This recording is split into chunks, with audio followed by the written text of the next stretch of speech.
నా గూడు చెదిరింది, నా గుండె పగిలింది, నా బతుకు బందరు బస్టాండ్ అయిపోయింది. వారిని సజ్జలోయ్, వారిని ఆంబటోయ్ అని పాడుకుంటున్నాడట ఇప్పుడు జగనన్నయ్య.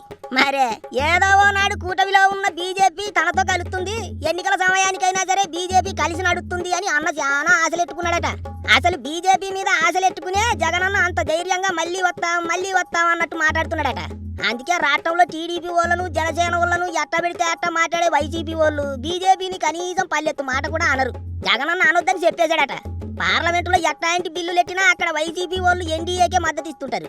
అంతెందుకు జగనన్న ఈ ఇండియా కూటమిలో చేరకపోవడానికి కారణం ఓవైపు చెల్లి చెర్మిల మీద కోపము, మరోవైపు బీజేపీ మీద అన్నకున్న నమ్మకము. ఏదో ఓ రోజు బీజేపీ మీద అన్న చూపిస్తున్న వినయానికి ప్రతిఫలంగా వాళ్ళు తనకు మద్దతు ఇస్తారనుకున్నాడు. కానీ ప్రస్తుతం వ్యవహారం అంతా చూస్తుంటే జగనన్నకు 2029లో పెద్ద శత్రువు బీజేపీని అని తేలిపోతున్నది. అన్న బీజేపీ మీద ఎట్టుకున్న ఆశలు వదిలేసుకోవాల్సిందే. ఎందుకంటే ఏపీలో ప్రస్తుతం జగనన్న చేస్తున్న చెత్త రాజకీయం చూసి బీజేపీ నాయకులకే ఒళ్ళు మండిపోతుందట. ఇదెక్కడి దిక్కుమాల రాజకీయం? ఇట్లాంటి మనిషి 2019లో ఎట్ట గెలిచాడ్రా బాబా అని వాళ్ళకు బుర్ర గిర్రున తిరిగిపోతున్నదట. ఏపీలో ఇప్పుడు కాకపోయినా ఎప్పుడో ఓసారి జగనన్న తమకు పనికొస్తాడనుకున్నారట బీజేపీ పెద్ద మనుషులు. కానీ అన్న పనికిమాల రాజకీయం చూశాక వాళ్ళకు మొత్తం అర్థమైపోయినది. అందుకే వైసీపీని గట్టిగా టార్గెట్ చేయాలి, ఫుట్బాల్ ఆడుకోండి అని బీజేపీ లీడర్లకు సాక్షాత్తు ప్రధానమంత్రి చెప్పాడంటే మామూలు ఈజం కాదు.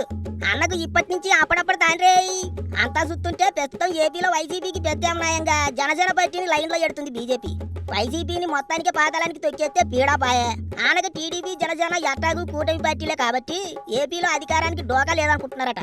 అసలు జగనన్నకి దెబ్బెక్కడ పడిందయ్యా అనంటే అసెంబ్లీకి వెళ్ళడు, రాష్ట్రం బాగుపడుతుంటే చూసి ఓర్చుకోలేడు, అమరావతి పనులు ఆపడానికి లేఖలు రాస్తాడు, ప్రజల్ని ఇబ్బందుల పాలు చేయడం అన్నకు సరదా. ఈ అన్ని ఢిల్లీలో కూకున్న బీజేపీ లీడర్లకు తెలియదు అనుకుంటాడు అన్నాయి. కానీ వాళ్ళు జగనన్న చేస్తున్న ఎరిమాలోకం పనులన్నీ ఎప్పటికప్పుడు గమనిస్తూనే ఉన్నారు.